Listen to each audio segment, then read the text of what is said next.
Dando continuidade ao nosso simpósio, o Espiritismo em seus 3 aspectos, seu tríplice aspecto, né? A filosofia, a ciência e a religião.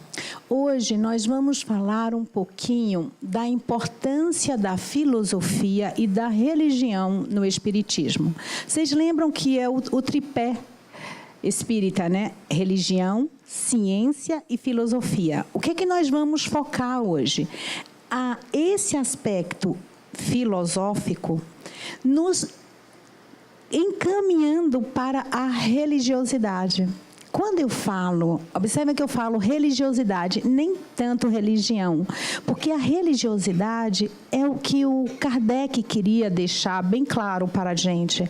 A religiosidade é aquela que a doutrina é, sem dogmas, sem sacerdócios, sem culto externo, é aquela ligação que nós temos com o Pai, que independe de lugar, independe de alguém que nos passe isso, né? E como é que você busca essa religiosidade? Ela está dentro de cada um de nós. O filósofo René Descartes dizia que a religiosidade é a marca do autor na sua obra. É a lei de adoração que nós possuímos. Sabe aquele momento que você se liga ao Pai através de uma prece, aquele momento de contrição profunda, que é só você e o Pai? Isso é a religiosidade. Isso é aquele amor incrível que você tem e aquela confiança bárbara que nós temos no Pai. É eu e o Pai e eu. Né? Então, a filosofia espírita nos mostra esse caminho. Como? Através dos questionamentos, das pesquisas, porque o papel da filosofia é exatamente esse, é questionar, é reavaliar, é reanalisar as coisas, as minhas posturas, os meus valores, de onde eu vim, o que é que eu estou fazendo aqui. Quando você faz esse tipo de questionamento, você está buscando as tuas origens. E quando você busca essa origem, você encontra a sua origem divina. Vocês lembram que a filosofia nasceu na Grécia Antiga e a palavra filosofia significa filia, amor ao conhecimento, à sabedoria? Nós só adquirimos conhecimento, só adquirimos sabedoria pela educação. Não é à toa que o Espiritismo, a essência do Espiritismo é a educação. Pestalozzi foi um grande mestre, foi um grande pedagogo. E o Kardec foi o discípulo do Pestalozzi. Através desta educação, Pestalozzi acreditava que os erros, os acertos, as nossas quedas, os sofrimentos, são males que acontecem conosco, mas que estão nos encaminhando para o bem. Sabe, depois de a gente apanhar tanto, errar, sabe, sofrer, você falar, eu não quero mais isso para mim, eu não quero, eu não preciso mais disso. Então, aí você vai e muda de postura, você vai e reanalisa o que está acontecendo, por que eu estou sempre errando, por que eu estou sempre caindo nesse mesmo ponto. Olha a filosofia agindo, olha o mal nos encaminhando para o bem. Este é o propósito da filosofia na doutrina espírita. E quando nós falamos que o Pestalozzi tinha esse pensamento, isso nos remete ao Sócrates, ao Platão, que se vocês olharem no Evangelho segundo o Espiritismo, nós encontramos que o Sócrates, o Platão, são os precursores do Espiritismo, a doutrina platônica, né? E o que eles nos ensinavam? Eles queriam formar caráter. Eles queriam que, através das questões, das perguntas, se reavaliando, se autoconhecendo, nós fôssemos elaborando este ser que somos. E quando você reelabora conhecimentos, pensamentos, você vai agir de uma forma melhor. Você vai agir como Jesus nos ensinou no Evangelho. Através do amor, através da ética, com posturas mais moralizadas. Não é mesmo? Então, Pestalozzi acreditava que, através da educação, poderia desenvolver, além de uma profissão, além do intelecto, uma formação moral correta. E ele pensava. Mas o grande desafio da educação, gente, é despertar esse ser moral que nós somos. Todos somos. Agora precisamos despertar, precisamos acordar para isso. É o que a Nina falou nesse instante ao nos preparar. Precisamos conhecer, investigar, estudar. Por quê? Quanto maior o nosso conhecimento, quando eu falo conhecimento, eu estou querendo falar o conhecimento geral, lá fora, do mundo lá fora e do mundo aqui dentro, quando você passa a olhar para você, né? Quanto maior esse conhecimento, maiores as chances que temos de acertar. Como? Se você amplia conhecimento, imagina que o teu horizonte é maior. Então, ao tomar uma decisão, você tem uma visão melhor das coisas e das consequências. Então, você age mais coerentemente, com outra responsabilidade. Não é mesmo? Então, Pestalozzi, depois de muito estudar, muito analisar, ele viu que a forma de despertar o ser para esta educação, para a sua autoconstrução, é através do amor. O amor fraterno que a Malu tanto falou na semana passada. Ama o próximo como a ti mesmo. Deseja ao outro o que você gostaria que fosse para você. Nada mais, nada menos do que Jesus nos ensinou. Quando você adquire esse real conhecimento, você se apropria desse conhecimento, você só vai querer agir assim, fazendo o melhor que está ao teu alcance. E o melhor é amar sempre. Não é mesmo?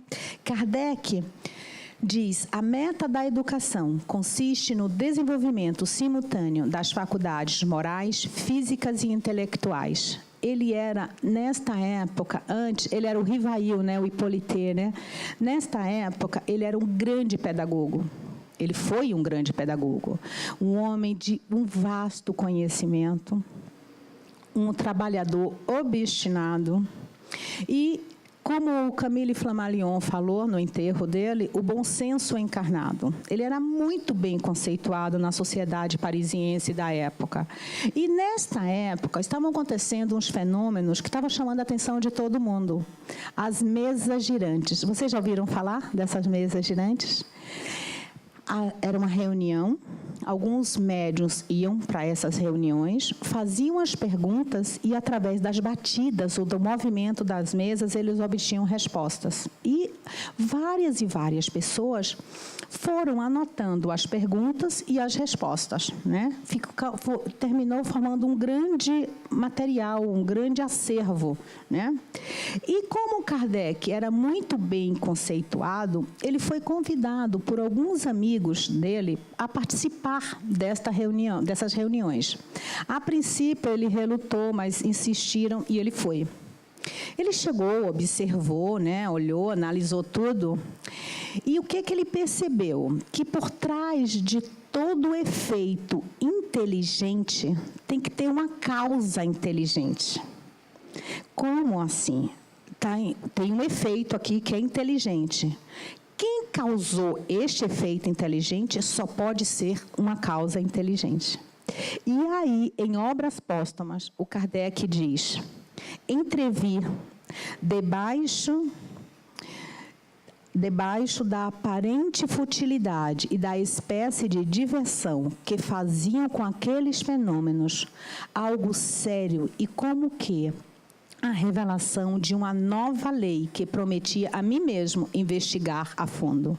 E ele foi investigar a fundo e investigou tanto que conseguiu codificar a doutrina espírita. Naquele momento, Kardec estava proclamando o advento da era espírita. Com todo um estudo sério, metódico, lastreado na ciência, na filosofia, na religião. E o mais interessante é que, por ser um pedagogo, você pode observar que a doutrina espírita, ela é equilibrada. Ele não puxou por viés filosófico, nem religioso, nem científico, por ser um pedagogo. Se ele tivesse sido um cientista, ele puxaria um pouco para a ciência. O foco seria mais, mas como pedagogo, ele distribuiu tudo equilibradamente. né? E por que, gente, ele colocou a ciência, a filosofia e a religião? Porque estas três são as formas clássicas de buscar conhecimento. E mais tarde, o Espírito da Verdade, no Evangelho segundo o Espiritismo, nos diz: espíritas, amai-vos, eis o primeiro ensinamento, instruir-vos, eis o segundo. Precisamos, gente, o convite que fica aqui hoje é que estudemos, busquemos conhecimento, porque o conhecimento vai nos dar suporte, entendimento para agirmos de uma forma melhor, não é? A ciência na filosofia espírita, a ciência prática, examina as relações que se pode estabelecer com os espíritos, estuda à luz da razão os fenômenos mediúnicos. A ciência, o tripé filosófico, né? O tripé espírita. A filosofia pensa, pergunta, reavalia, reanalisa e compreende todas as consequências morais que decorrem dessas relações com os espíritos. O que os espíritos nos ensinaram, nos ensinam, nós transformamos nisto em uma conduta moral. Como? Respondendo aos questionamentos íntimos. E a religião restaura o Evangelho de Jesus sem rotulagens humanas, de qualquer natureza, apenas pelo amor à sabedoria e pelo respeito absoluto a Deus e às suas leis. Como, nesta hora, eu restaurando, eu praticando, eu trabalhando o Evangelho, agindo de acordo com os ensinamentos do Mestre. Evangelho, vocês lembram, né? É a boa nova, uma regra, o Evangelho é uma regra de conduta, né? De costumes que nós temos que fazer. Trabalhando desta forma como Jesus nos ensinou, nós estamos nos ligando ao Pai, aos pouquinhos, com maior conhecimento, maior busca, aos pouquinhos nós vamos entendendo que somos essência divina, que estamos aqui para realizar o divino em nós, como André Luiz nos falou. Não é? E o Kardec diz: a força do Espiritismo está na sua filosofia, no apelo que faz à razão e ao bom senso. Isso nós encontramos no Livro dos Espíritos, na conclusão, item 6. Por que filosofia? Porque a filosofia é o meio, é o processo único que ilumina a ignorância e a transforma em relativa sabedoria. Olha que coisa mais legal. Quando eu disse para vocês que a filosofia reanalisa, reavalia, repensa o já pensado, o que eu estou fazendo? Eu estou reelaborando valores, reelaborando conhecimentos. Eu vou buscar aqueles valores lastreados no Evangelho de Jesus de uma forma melhor. Então, eu aos poucos vou colocando todo esse aprendizado em prática. No momento que eu tenho conhecimento e que eu ponho este conhecimento em prática, eu estou agindo sabiamente. Porque o que é o sábio? É aquele que sabe trabalhar, sabe pôr o seu conhecimento na hora necessária. Né? Então, não adianta eu ser PhD em tudo. E na hora que eu preciso aplicar o que eu sei, eu não ponho. Eu não sou sábia. Eu sou intelectualmente legal, mas sábia não. Sábia é aquela pessoa que tem o conhecimento e na hora que precisa, na hora de uma dificuldade, na hora de uma alegria, põe esse conhecimento em prática. Né? E a filosofia vai nos fazer isso. Vai nos mostrar a hora correta de agir e como agir. Tranquilo? Tudo bem? A filosofia, sendo assim, é uma busca existencial. Ela, a sua realidade é a sabedoria e a moral, consistindo, portanto, em um acesso à interioridade. Quanto mais eu me conheço, mais eu vou saber agir, vou agir de uma forma melhor, né? Até, gente, se vocês pensarem bem, até para não fazer o que eu não posso. Tipo, faz isso para mim. Não posso. Por que não posso? Porque eu não tenho tolerância, eu não tenho paciência, eu não tenho conhecimento para fazer isso. Até para negar uma coisa, evitar um erro maior, a gente tem que saber. Se conhecendo, a gente pode fazer isso. E não entrar de cabeça, cegamente, nas coisas que que poderia deixar para outra pessoa fazer e fazer melhor. Não é mesmo? Então, essa busca, esse olhar para dentro é um dos papéis da filosofia. E quando você olha para dentro, o que é que você encontra? A essência divina que há em nós. Não é mesmo? A filosofia reavaliando conceitos, posturas, valores, quebrando paradigmas. Se nós analisarmos, quantas vezes nós estamos repetindo padrões de comportamento que muitos e muitos não dizem mais nada com a gente. A gente se pega tomando uma atitude que veio do avô, ou da mãe, ou do pai, e você se questiona, mas por que eu estou fazendo isso? Eu não penso mais assim, isso não conjuga mais com o meu jeito de agir, meu jeito de pensar. Mas sabe quando você está no piloto automático, que você vai agindo? Sabe aquela coisa? E o que a filosofia faz? No momento que você reavalia conceitos, reavalia postura, por que eu estou agindo ainda assim? Então, é sempre a busca do conhecimento para se tornar sábio. Não é mesmo? Através da visão filosófica espírita, estimulamos a reflexão sobre o homem, o ser existencial em constante atualização no tempo, ou seja, sempre conhecendo, sempre ampliando o conhecimento, para desenvolver suas potencialidades espirituais, como essência divina que é, assumindo conscientemente, de forma crítica, atuante e livre, seu papel de filho amado do Pai. Sócrates já falava isso.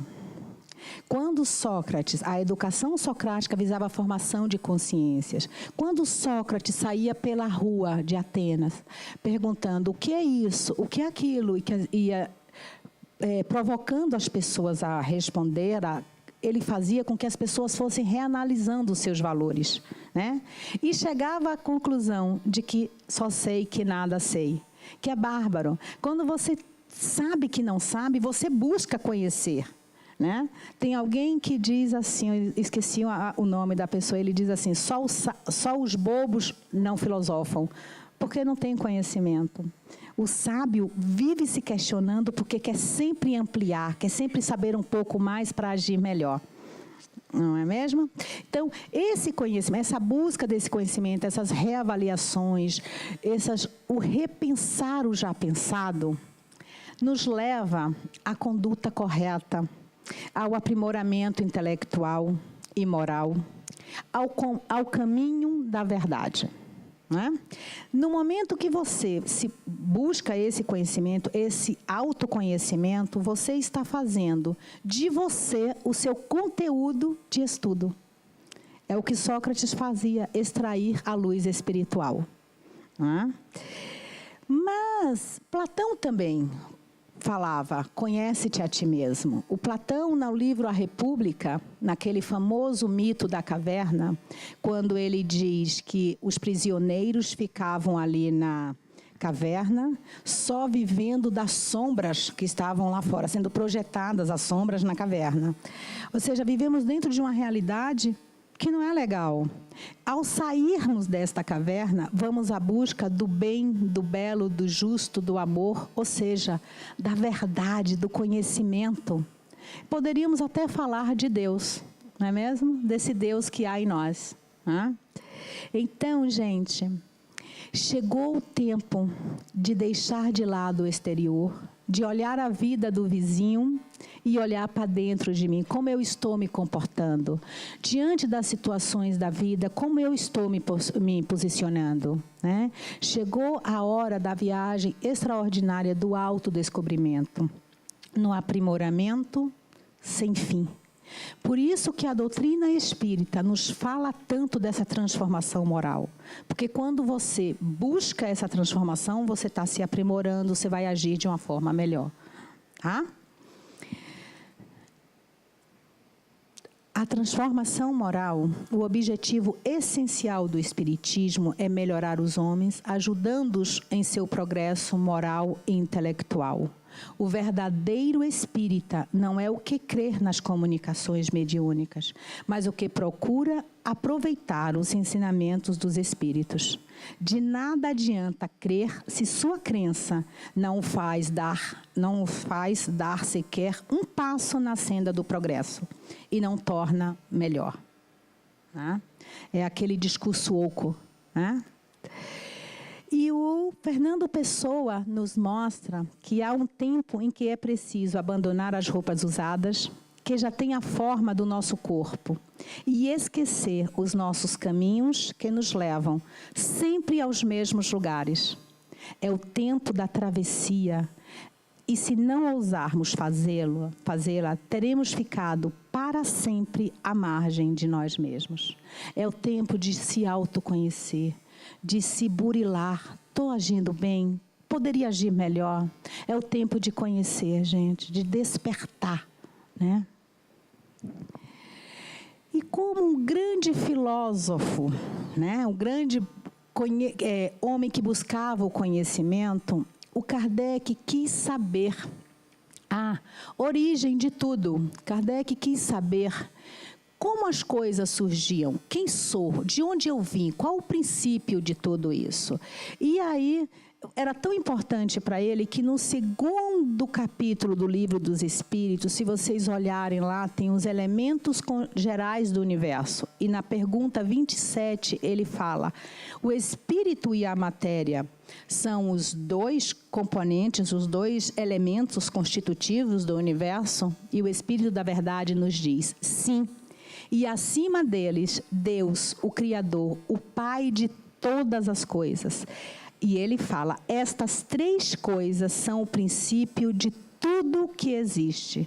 Essas três coisas, para nós, da doutrina espírita, é o início de tudo que conhecemos e não conhecemos.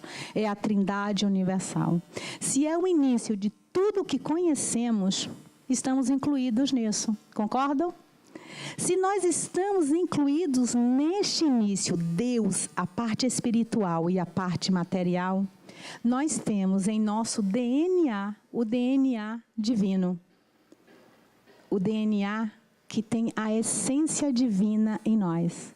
Se nós temos esse DNA divino, esse DNA espiritual, vocês concordam que nós temos em nós as leis divinas ou morais? A perfeição, a verdade, a vontade como livre-arbítrio, a justiça, o progresso, as virtudes. As virtudes é o amor de Deus em nós. Mas principalmente a bondade, mas principalmente o amor. Nós somos feixes de amor. Só que para colocarmos isto em prática, nós precisamos existir. Podemos afirmar categoricamente que nós somos feitos à imagem e semelhança do Pai. A mesma essência do Pai. Só que precisamos conhecer, nos educar para pormos isso em prática. Não é mesmo? Então, nós podemos concluir que existir é buscar conhecimento. É revelar essa essência divina que há em nós.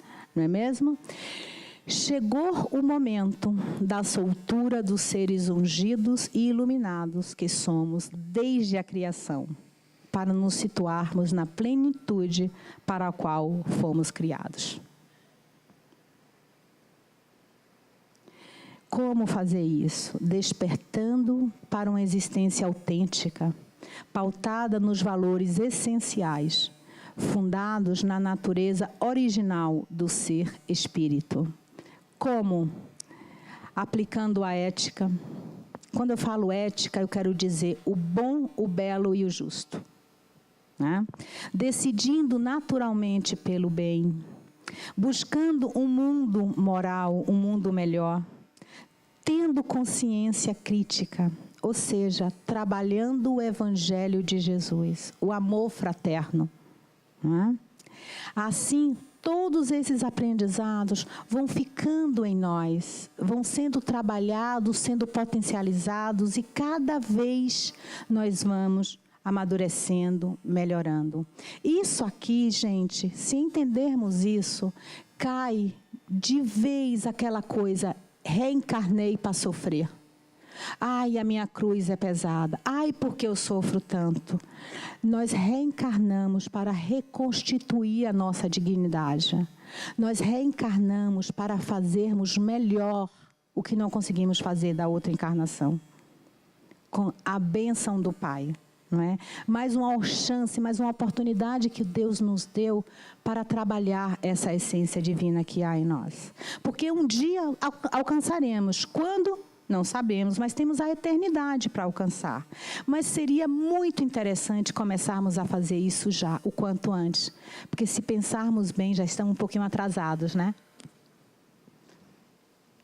Temos que libertar o Deus aprisionado em nossa alma, sufocado por atribuirmos sua presença como ser distante e fora de nós. Sempre é assim. Ai, Deus ajuda. Não, Deus não vai me ajudar. Eu tenho que fazer a minha parte e Deus sim aí me ajudará. Eu não posso ficar esperando só por Deus. Né? Jesus falou, faça a tua parte que eu te ajudarei. Quando nos apropriarmos deste conhecimento, nós falaremos como Paulo de Tarso falou. Eu não creio, eu sei, eu tenho conhecimento, eu tenho consciência de que sou o Deus. Como Jesus falou, sois deuses, né? Que o Deus que habita em mim possa se manifestar sempre através do Deus que habita o coração de cada um. Né? Kardec dizia, Deus jaz nas mais profundas dobras do nosso coração. Apesar das nossas naturais limitações, podemos sentir a presença sutil, constante, jamais ausente de Deus em nossas vidas. Um Deus que não se mostra, mas afirma-se mediante suas obras. Se quisermos entender um pouco da grandiosidade de Deus, procuremos entender e conhecer a nós mesmos, criados à sua imagem e semelhança.